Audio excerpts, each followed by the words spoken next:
12 de noviembre de 1906, París, Francia. Un inventor de ascendencia brasileña conocido como Alberto Santos Dumont presenta y hace volar una especie de aparato volador autopropelido de manera autónoma gracias a la ayuda de un motor. Todo esto fue presentado en una de las ferias más importantes de ciencia en París. Muchísimos espectadores lo aplauden, pero del otro lado del mundo, un par de hermanos estarían finalmente patentando un invento muy similar.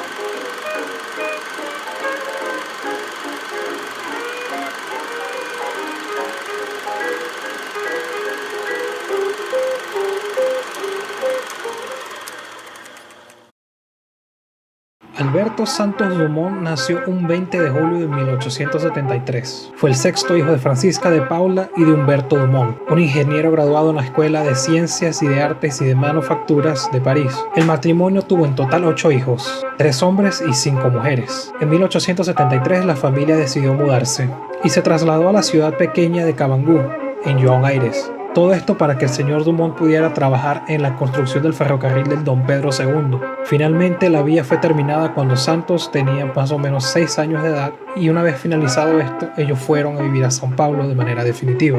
Y es precisamente ahí donde Santos comienza a tener interés por la aeronáutica y comienza a hacer pequeñas maquetas en este campo, ya que según sus padres, el chico le gustaba reventar globos de goma para ver qué tenían dentro. Hay que denotar que los globos de goma en ese entonces no tienen nada que ver con los globos de goma que conocemos hoy en día. Fue hasta los 10 años que su hermana Virginia le enseñó a leer y a escribir. De los 10 hasta los 12 años, el chico estudió en una escuela conocida como Culto a la Ciencia, donde él estudió sin destacarse mucho.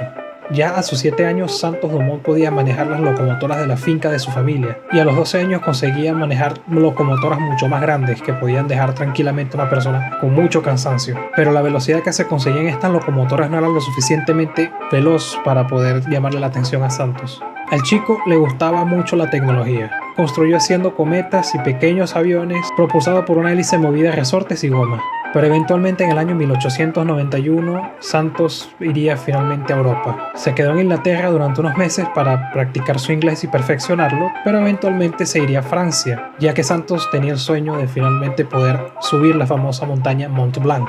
Y al estar finalmente en una montaña tan alta, a 5 kilómetros de distancia del suelo, el chico se fascinó por las alturas. Al año siguiente, en 1892, su padre lo emancipa, gracias a un accidente que el señor sufrió. Y no solamente esto, el señor Dumont le dijo a su hijo que se centrara en estudiar alguna carrera académica, como lo puede ser la mecánica, la química o la electricidad. Y es de esta forma en la que Santos finalmente deja de estudiar en São Paulo y se va finalmente a vivir a Francia, donde estando allí empezó a estudiar ciclismo y automovilismo. Y es precisamente allí donde empieza a estudiar sobre la automovilística y el ciclismo.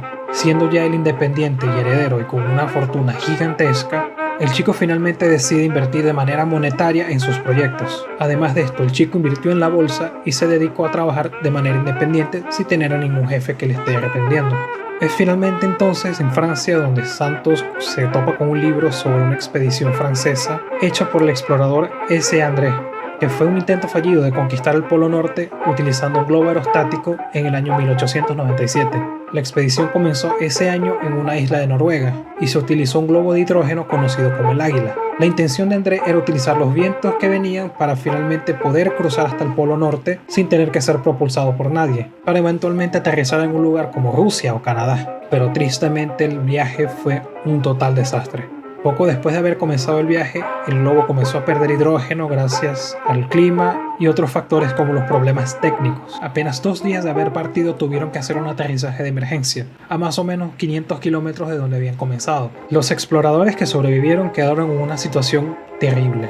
Como no tenían ningún tipo de equipamiento para sobrevivir, mucho menos en el Ártico, y sin ningún tipo de comunicación ni radio, emprendieron entonces una caminata larguísima hacia el sur. Al haber volado 500 kilómetros al norte, eso quería decir que tenían que volver 500 kilómetros al sur. Durante meses tuvieron que lidiar con el frío extremo, el terreno irregular de hielo, la falta de comida, la falta de comunicación y el agotamiento. Finalmente, en octubre de 1897, los hombres llegaron a una isla deshabitada conocida como la Isla Blanca, en el archipiélago de la Svalbard, donde presuntamente murieron poco después de haber llegado. Volviendo con Santos, en 1898, Santos finalmente consigue hacer su primer vuelo en globo, pero no haría este vuelo con su propio globo, sino que lo haría con una empresa francesa, y el coste del vuelo sería más o menos de 400 francos, o $2.400 hoy en día. Y una de las cosas que Santos recuerda fue que para él fue un placer enorme estar en un globo y finalmente poder volar. Y más o menos por ese tiempo Santos finalmente pudo ser reconocido en alguna que otra dimensión sobre el automovilismo. En mayo de 1898 finalmente consigue hacer un vuelo nocturno para eventualmente comenzar a trabajar como capitán de globo aerostático. Y es finalmente de esta manera en la que Santos comienza a llevar a alguno que otro pasajero en algún globo aerostático alquilado. Es finalmente en el año 1900 donde Santos comienza a hacer sus primeros globos aerostáticos, conocidos como el Brasil y el América. El primero de estos globos fue hecho en realidad en el año 1898. El 4 de julio de ese mismo año fue donde finalmente tendría su primer vuelo. Fue una especie de avión muy chiquito y fue el más pequeño jamás hecho en ese entonces, que pesaba más o menos 27 kilos y medio. Pero debo hacer mención de que el globo pesaba este peso sin tripulación alguna, ya que el peso aumentaría si tuviera algún tipo de tripulación dentro. Y eventualmente con este mismo globo se hicieron más o menos 200 viajes. Ahora, el segundo globo, de nombre América, tenía más o menos 500 metros cúbicos de hidrógeno y 10 metros de alto, siendo capaz de transportar pasajeros, pero no había manera de controlar su dirección. Fue con el segundo globo donde finalmente pudo experimentar con el clima y con los vientos fuertes. Y este globo estuvo en el aire por más o menos 22 horas. Y fue finalmente en este punto donde Santos empezó a pensar que sería una buena idea que el gobierno estuviera involucrado en esto. Y fue precisamente así como Santos empezó a pedirle ayuda al gobierno francés. Y no solamente el gobierno estuvo involucrado, sino que él quiso hacer que la población de Francia estuviera de su lado, ya que esto supondría una invención bastante poderosa, principalmente en conflictos bélicos. Finalmente, después de tanto, Santos Dumont consigue crear el primer globo aerostático que de verdad funcionaba. De 25 metros de largo y 186 metros cúbicos de volumen, tuvo su primer intento de despegue en febrero de 1898 y finalmente pudo despegar después de ser inflado en el taller de Henri Lachambre en Vaugirard. Las condiciones nevosas llevaron a que el globo se estrellara en su primer vuelo. Gracias a esto, el globo fue desinflado y fue llevado a otro sitio, que fue el Jardín de la Aclimatación de París, el 18 de septiembre de 1898. Pero por triste destino acabó siendo destruido, ya que uno de sus asistentes maniobró mal alguna cosa y terminó destruyendo todo el globo. Luego de estos, Santos finalmente crearía varios modelos, comenzando con el N2 hasta el N14. Pero no fue hasta 1906 donde Santos Dumont, con las piezas del modelo N14 que había desmantelado hace un tiempo, decidiría poner todas las piezas del N14 dentro de una plataforma nueva. Esta plataforma nueva sería conocida como el 14 bis. Básicamente lo que hizo Santos Dumont fue coger las piezas del N14 y cambiarles el orden y ponerlas dentro de una nueva plataforma para que el motor, en vez de estar soplando hacia arriba, soplara hacia adelante. Y es de esta manera la que nace la primera avioneta improvisada, ya que funciona como muchas avionetas hoy en día que tienen el motor delante y que normalmente tienes que darle manualmente hasta que prenda.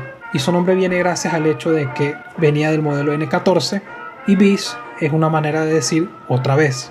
Así que básicamente la avioneta se llamaba 14 otra vez. La intención era reducir el peso y distribuir mucho mejor el peso en sí de todos los componentes. Finalmente el 14 bis fue probado el 14 de julio de 1906. Es finalmente el 23 de agosto donde se prueba el 14 bis sin estar acoplado al globo, porque antes estaba acoplado al globo, pero decidieron probarlo sin el globo para ver qué tal. El avión fue probado 2 veces. La primera vez no despegó, funcionó como un auto normal, pero la segunda vez el avión comenzó a querer despegar y finalmente pudo volar. Pero a pesar de estar satisfecho, la estabilidad no le agradó a Santos. Ahora, el 3 de septiembre de ese mismo año, se instaló un motor náutico en la frente del 14 bis. El caballo anterior tenía 24 caballos de fuerza, pero este tenía 50. Y es finalmente de esta manera donde el 14 bis pasa a ser el ave de presa. Y finalmente consiguió un salto de 11 metros en ese mismo año. Pero tristemente, un aterrizaje repentino destruyó el tren de aterrizaje, inutilizándolo y teniendo que ser reparado. Es entonces el 4 de abril de 1907 donde se hace una última prueba. Tras intentos de estabilizar el tren de aterrizaje, Santos Dumont tuvo un accidente.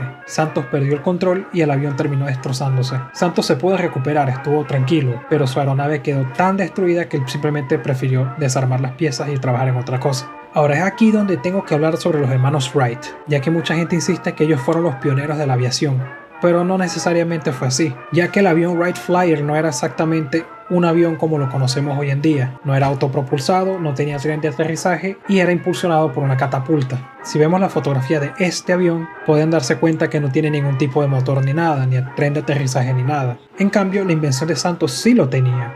Era autónomo, ya que utilizaba su propio motor y tenía un tren de aterrizaje para precisamente aterrizar.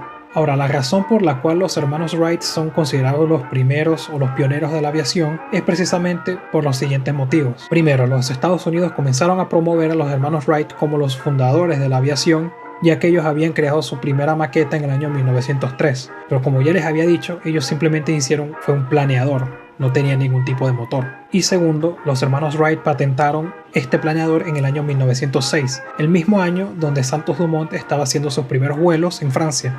Y lo más importante de todo es que Santos nunca patentó nada. Al Santos no haber patentado nada ni en Francia ni en Brasil, básicamente no se le puede acreditar como inventor en sí, ya que él no tiene las patentes escritas a su nombre, a pesar de tener testigos en Francia y en Brasil. Y la primera gran diferencia entre estos dos inventos es que los hermanos Wright consiguieron mover al avión en el aire y Santos Dumont lo hizo despegar, que son básicamente los movimientos de un avión moderno. Puede deslizarse hacia los lados en el aire y poder despegar. Básicamente los hermanos Wright consiguieron planear y Santos Dumont consiguió despegar. Ya finalmente en el año 1918 Santos Dumont pasó de Francia a vivir en Río de Janeiro, en una ciudad conocida como Petrópolis, y allí construyó una casa pequeña que llenó de muchísimos inventos hechos por él mismo, entre ellos una ducha calentada por alcohol, y la casa fue construida en una colina, que es notorio por ser un lugar difícil de construir una casa, ya que necesitarías mover todos los equipamientos hasta allá y tener que mover todos los materiales hasta arriba. Pero Santos Dumont la hizo precisamente para probar un punto, que se podía hacer. Hoy en día esa casa es un museo y es posible visitarla cuando quieran venir. En sus últimos años, Santos Dumont sufría de depresión y de esclerosis múltiple. Y una de las cosas que le hicieron más daño mental a Santos Dumont fue la Primera Guerra Mundial, ya que él se sentía muy culpable por el hecho de que en la Primera Guerra Mundial se utilizaban aviones y globos para fines bélicos. Y es entonces en el año 1932 donde Santos Dumont, a sus 59 años, se quita la vida. Se ahorcó en el baño de un hotel en la ciudad de Guarujá. Y uno de sus principales motivos, además de la esclerosis múltiple, fue eso: el uso de aviones en la Primera Guerra Mundial. Y su historia quedó marcada en Brasil y en Francia, donde es reconocido finalmente como el inventor del avión. También hubo debates sobre si Santos Dumont era homosexual o como mínimo socialista, ya que él siempre fue un hombre muy solitario, de muy buen vestir, pero nunca se casó ni tuvo hijos. Así que mucha gente sospecha de que él haya sido por lo menos homosexual. Y mucha gente insiste de que Santos Dumont, al ser socialista, nunca quiso patentar su invento precisamente porque no creía en el capitalismo ni creía en patentes. Y esta es entonces la historia de Santos Dumont, un héroe nacional brasileño y francés, pionero de la aviación en estos países. Si les gustó el video, denle like, suscríbanse, denle a la campanita y espero mucho que les haya gustado este tipo de videos, ya que para mí es un gusto hacerlo, ya que no son casos tan violentos ni sangrientos como los que vengo haciendo últimamente. Así que sin nada más que decirles, nos vemos en la próxima.